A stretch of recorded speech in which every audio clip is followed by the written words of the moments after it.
नमस्कार विद्यार्थी मित्रांनो, स्वागत आहे तुमच्या यूट्यूब चॅनल प्रवेश SSC मध्ये। उम्मीद करतो विद्यार्थी मित्रांनो तुम्ही सगळे बढिया असाल। तुमच्यासाठी आजच्या या व्हिडिओमध्ये मी घेऊन आलेलो आहे विद्यार्थी मित्रांनो SSC GT 2025 चा कट ऑफ किती राहील, महिला व पुरुषचा कट ऑफ आजच्या या व्हिडिओच्या माध्यमातून तुम्हाला सांगणार आहे। फिजिकल किती नंबरवर सुरू करायचं हे सुद्धा आजच्या या व्हिडिओच्या माध्यमातून तुम्हाला सांगणार आहे आणि नॉर्मलायझेशनचा किती फायदा होणार हे सुद्धा आजच्या या व्हिडिओच्या माध्यमातून तुम्हाला मी सांगणार आहे। जे विद्यार्थी मित्र आपल्या चॅनलवर नवीन असतील त्या विद्यार्थी मित्रांनी आपल्या चॅनलला सबस्क्राइब करा, व्हिडिओला लाईक करा, शेअर करा, कमेंट करा आणि बेल आयकन प्रेस करा। अशाच प्रकारच्या नवीन अपडेटसाठी खूपशे मुलांचे जे आहे ते मेसेज येत होते की सर मला एवढे मार्क्स आहेत, सर मला एवढे मार्क्स आहेत तर मी फिजिकल सुरू करू काय। तर विद्यार्थी मित्रांनो आजच्या या व्हिडिओच्या माध्यमातून मी तुम्हाला सगळं क्वेरीज तुमचे जे पण काही प्रॉब्लेम असतील ते सगळं आजच्या या व्हिडिओच्या माध्यमातून तुम्हाला ते क्लिअर होतील। म्हणून हा व्हिडिओ तुम्ही स्टार्टिंग पासून ते लास्ट पर्यंत बघा आणि जे विद्यार्थी मित्र SSC GT ची तयारी करत आहे त्या विद्यार्थी मित्रांपर्यंत हा व्हिडिओ आपला जास्तीत जास्त शेअर करा आणि जास्तीत जास्त सबस्क्राइब करा। तुमच्या सबस्क्राइब केल्यानं आमचं मनोबल वाढते, आमचं एक मोटिवेशन वाढते आणि आम्ही नवीन नवीन व्हिडिओ घेऊन येतो। म्हणून आपल्या चॅनलला जास्तीत जास्त शेअर करा आणि जास्तीत जास्त सबस्क्राइब करा। तर चला विद्यार्थी मित्रांनो आपण लेट न करता याचे जे सर्वात पहिले मी तुम्हाला सांगतो की पोस्ट वाईज जे आहे ते तुम्हाला जागा किती होते। तुम्ही यामध्ये बघू शकता 39,000 प्लस जागा होती इथे।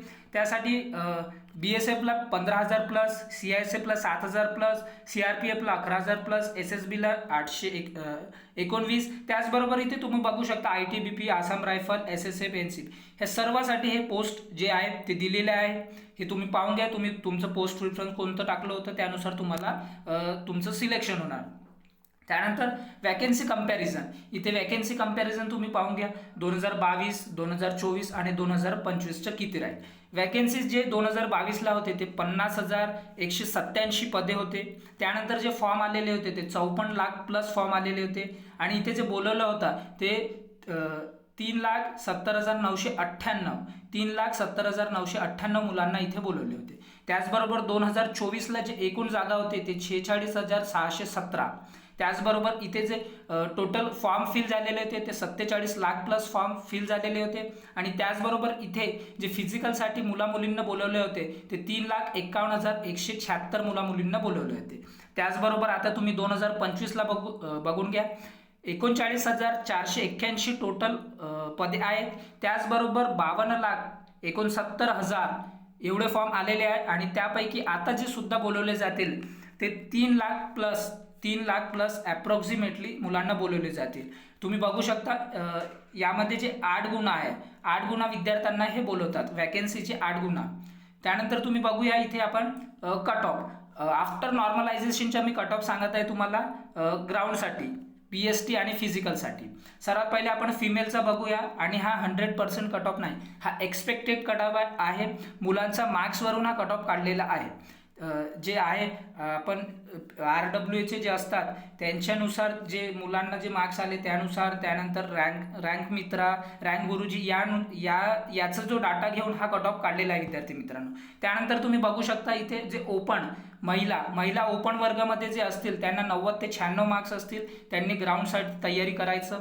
आणि त्याचबरोबर EWS मध्ये जे महिला असतील त्यांनी 83 ते 85 पर्यंत जर मार्क्स असतील त्यांनी सुद्धा ग्राउंडसाठी तयारी करायचं। त्याचबरोबर OBC ला 85 ते 90 पर्यंत, SC ला 82 ते 85 पर्यंत मार्क्स असतील तर तुम्ही सुद्धा फिजिकलसाठी ग्राउंडसाठी तयारी करा। त्याचबरोबर ST ला जर 80 ते 84 मार्क्स असतील त्यांना सुद्धा चान्स मिळेल ग्राउंडसाठी।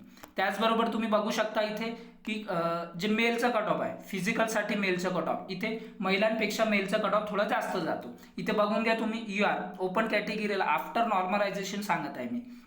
ओपन कॅटेगरीला जर तुम्हाला 100 ते 104 मार्क असतील ओपन कॅटेगरी मेलमध्ये तर तुम्हाला ग्राउंडची तयारी करायला पाहिजे।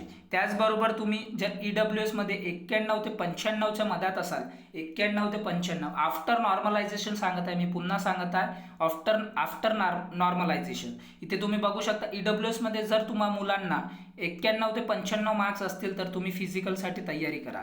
त्याचबरोबर ओबीसीसाठी ओबीसीला 96 ते 100 मार्क्स असतील मुलांना तर ते सुद्धा तुम्ही ग्राउंडसाठी तयारी करा. त्याचबरोबर एससीला 87 ते 92 असतील ते सुद्धा ग्राउंडसाठी तयारी करा. एसटीला 83 ते 87 जर मार्क्स असतील ते सुद्धा तुम्ही ग्राउंडसाठी तयारी करा. आणि नक्सल एरियामध्ये ज्यांना 80 ते 84 मार्क्स असतील 80 ते 84 मार्क्स असतील हे आफ्टर नॉर्मलायझेशन सांगत आहे ते सुद्धा तुम्ही ग्राउंडसाठी तयारी करा.